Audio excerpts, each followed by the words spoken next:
Everyone, আসসালামু আলাইকুম। আজকে আমি আপনাদের সঙ্গে শেয়ার করব ছানা ছাড়া রসমালাই রেসিপি। এই রসমালাই রেসিপিটা এতটাই সুস্বাদু হয় যে এই রেসিপির যতই প্রশংসা করবেন ততই কম হয়ে যাবে। তাহলে চলুন বন্ধুরা, আর দেরি না করে আজকের রেসিপিটা শুরু করা যায়। আজকের রেসিপির জন্য লাগবে 1 প্যাকেট স্লাইস ব্রেড, 500 গ্রাম লিকুইড মিল্ক, আর লাগবে 1 প্যাকেট অরিও বিস্কুট। এখানে আমি অরিও বিস্কুটগুলো ক্রিম সহ নিয়েছি, ক্রিমগুলোকে আলাদা করিনি।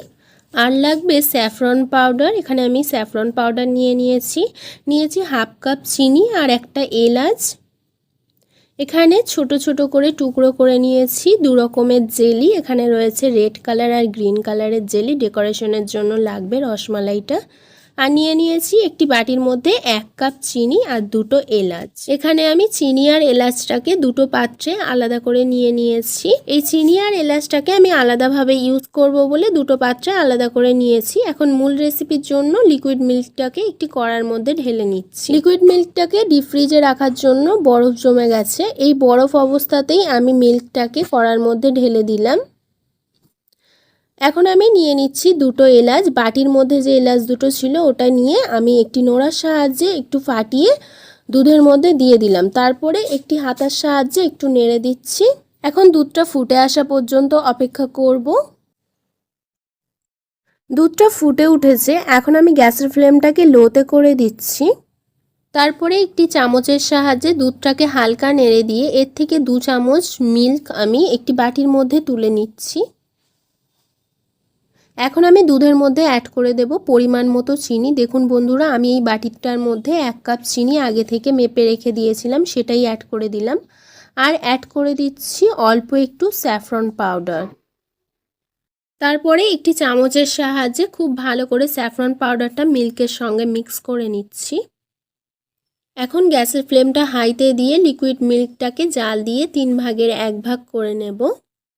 মিল্কটা ফুটে যত ঘন হবে ততই কালারটা চেঞ্জ হয়ে যাবে। দেখুন বন্ধুরা, আগের তুলনায় অনেকটা বেশি ইয়েলো কালার হয়ে গেছে মিল্কটা ফুটিয়ে 3 ভাগের 1 ভাগ করে নিয়েছি। আর মালাইটা একেবারে রেডি হয়ে গেছে পারফেক্টভাবে। আমি এখন গ্যাসের ফ্লেমটাকে অফ করে দিলাম। অন্যদিকে দেখুন বন্ধুরা, এখানে আমি নিয়েছি স্লাইস ব্রেড। এই স্লাইস ব্রেডের সাইডের হার্ড পোর্শনটা নাইফের সাহায্যে কেটে আমি আলাদা করে নেব।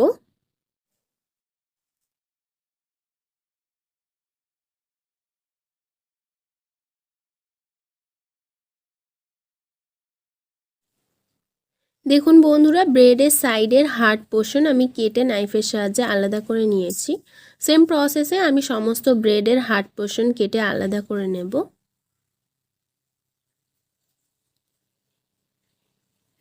দেখুন বন্ধুরা, সমস্ত স্লাইস ব্রেডের হার্ড পোর্শন কেটে আলাদা করে নিয়েছি।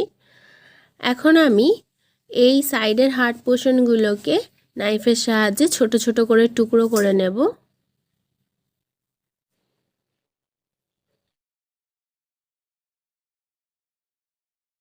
সমস্ত স্লাইস ব্রেডের সাইডের শক্ত অংশ আমি নাইফের সাহায্যে ছোট ছোট টুকরো করে নিয়েছি। এখন আমি একটি মিক্সার মেশিনের মধ্যে এই ছোট ছোট টুকরোগুলোকে দিয়ে ব্রেড ক্রাম্বস বানিয়ে নেব।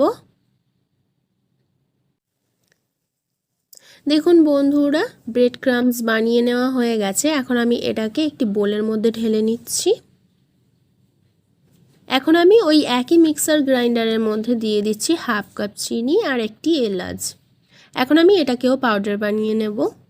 দেখুন বন্ধুরা, পাউডার বানিয়ে নেওয়া হয়ে গেছে। এখন আমি ওই ব্রেড ক্রাম্বসের উপরে দিয়ে দিচ্ছি সুগার পাউডার। এখন আমি ক্রিম সহ ওই অরিও বিস্কুটটাকেও পাউডার বানিয়ে নেব। দেখুন বন্ধুরা, ক্রিম সহ পাউডার বানিয়ে নিয়েছি। এখন আমি ওটাকেও দিয়ে দিচ্ছি বোলের মধ্যে। আর সবশেষে অ্যাড করে দিচ্ছি আগে থেকে বাটিতে তুলে রাখা লিকুইড মিল্ক। এখন আমি সমস্ত উপকরণ খুব ভালো করে হাতের সাহায্যে মিক্স করে নিয়ে একটি ডোর মতো বানিয়ে নেব।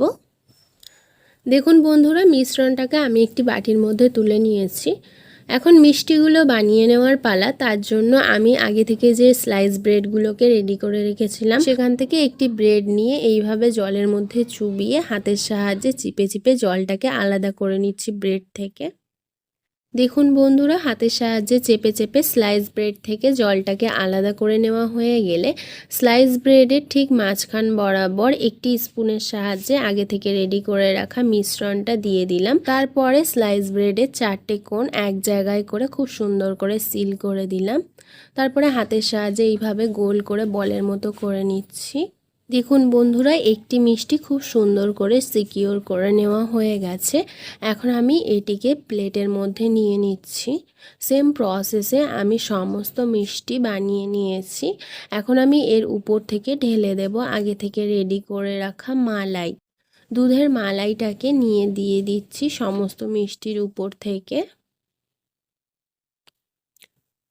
এখন ডেকোরেশনের জন্য আগে থেকে যে জেলিগুলোকে আমি ছোট ছোট টুকরো করে রেখেছিলাম রেড কালার আর গ্রিন কালার, সেই জেলিগুলোকে মিষ্টির উপর থেকে সুন্দর করে সাজিয়ে দিচ্ছি। মিষ্টিগুলো দেখতে এতটাই সুন্দর এবং লোভনীয় হয় যে কেউ দেখলে বুঝতেই পারবে না যে এটা ঘরে বানানো হয়েছে। আপনাদেরকে একটি মিষ্টি কেটে দেখাচ্ছি। দেখুন বন্ধুরা, মিষ্টিগুলো কতটা সফট এবং ইয়াম্মি হয়েছে। এই রকম সহজ এবং সুস্বাদু রেসিপি আপনারা বাড়িতে একবার বানালে কথা দিচ্ছি বারবার বানিয়ে খাবেন। আজকের রেসিপিটা এই পর্যন্তই। আজকের রেসিপিটা ভালো লেগে থাকলে হাবিবার রান্নাবাটি চ্যানেলটিকে লাইক, শেয়ার অ্যান্ড কমেন্ট করতে ভুলবেন না। আর এই চ্যানেলে যদি আপনি নতুন হয়ে থাকেন তাহলে হাবিবার রান্নাবাটি চ্যানেলটিকে সাবস্ক্রাইব করে অল নোটিফিকেশন অন করে রাখবেন। ফিরে আসবো আবারও নেক্সট কোনো রেসিপি নিয়ে। সম্পূর্ণ রেসিপিটা দেখার জন্য ধন্যবাদ।